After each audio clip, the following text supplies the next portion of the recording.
Necə ki, bu dünyanı insan nəsə əldə etdiyi zaman sevinir və o gününü uğurlu sayır.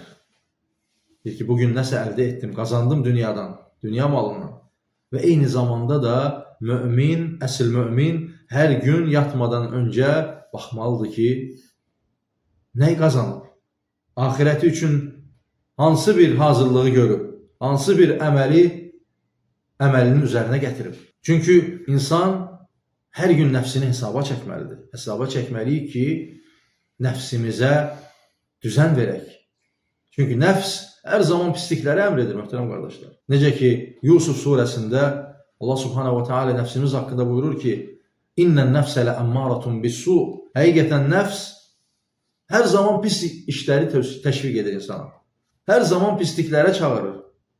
Heç zaman sənə yaxşılıq etməyi, xeyir işlər görməyi təşviq etmir.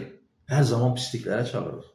Ona görə bu nəfsi tərbiyə etməliyik hər gün və onu hesaba çəkməliyik. Çünki burada ayət gəlməyə başladığı zaman Rəbbimiz buyurdu ki, ey iman gətirənlər Allahdan qorxun. Çünki təqva da bütün xeyirlərə bir açardır. Çünki insan o sifəti əldə etdiyi zaman onda artıq bütün günahlarda təqvanı qarşısına qoyur. Təqva nədir? Allahla günahlar arasına sədd çəkir. Artıq təqva, nəyə görə təqva buyurulur? Çünki o olduğu zaman bütün insanın əməllərinə təsir edir.